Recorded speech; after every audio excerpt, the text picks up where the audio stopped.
Next, I saw the First Purge, which is actually the fourth Purge, but it's called the First Purge. I want to go see this film because I don't know if I talk about it much on the show, but I love The Purge. I think it's been discussed on the show where you have almost like I don't know if it's a ritual so much, but when you have your little weekends away in the woods in a cabin, you tend to watch the Purge movies. Yeah, it's become tradition to watch one of the Purge films. Yeah. And it's not necessarily that I think the films are good, because I don't. It's just that I love them. I don't know why I love them. I think because they're sort of they get pretty ridiculous. The thing is, it's such a great concept. I just feel like none of their movies have made the most of a concept that good so far. The closest they got was the first one. I don't even think it was. Really?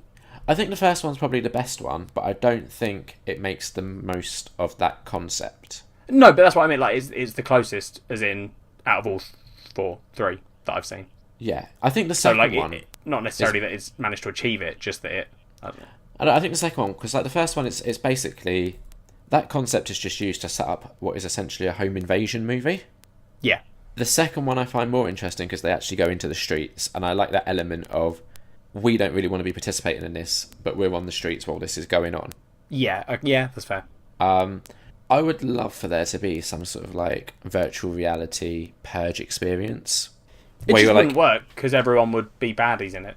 No. So it's like almost like a virtual reality movie that you watch where you're just exploring the streets and there's just fucked up shit going on around. It doesn't actually necessarily involve you directly.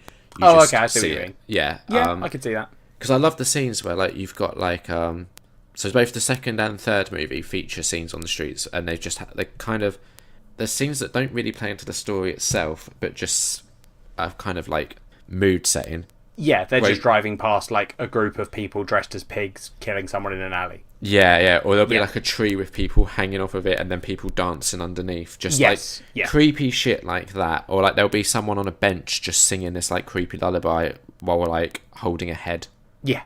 Like stuff like that is the stuff that I find quite chilling when I watch these movies. Yeah, 100%. The First Purge, right? So this takes you back to how it all started.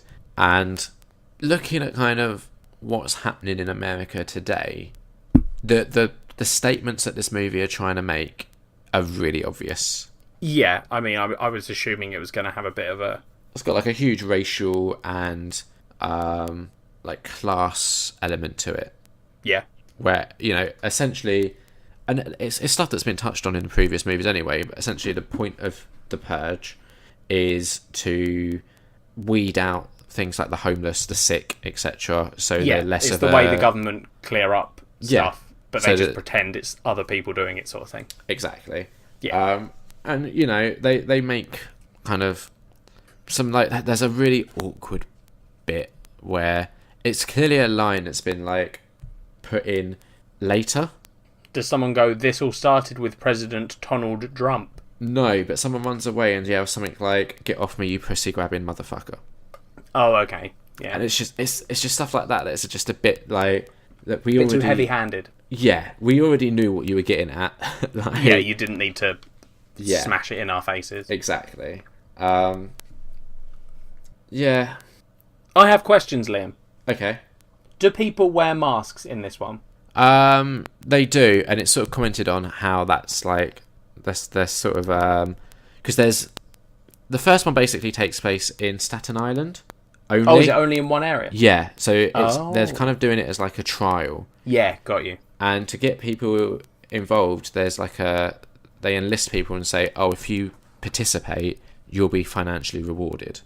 Got you. So they're already trying to like manipulate what should be a social experiment almost. The social experiment should be, if we remove all laws for 12 hours, what will happen?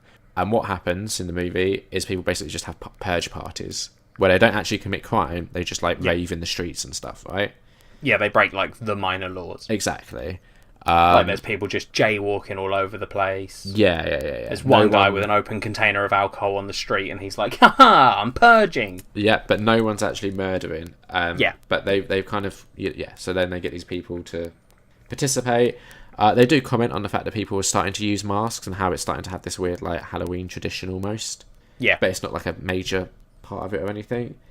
It's it's just not a great film. It's probably it's the worst Purge film so far. It's still average, but out of all four, it's the worst one. It doesn't super surprise me. No, I don't think we needed to see how it all started.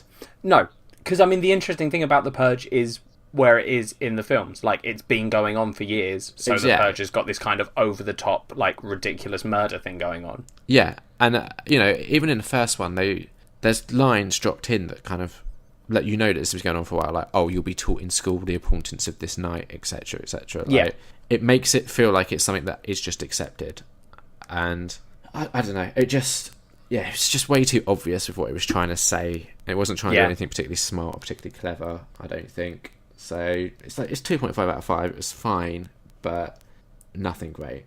Fair enough.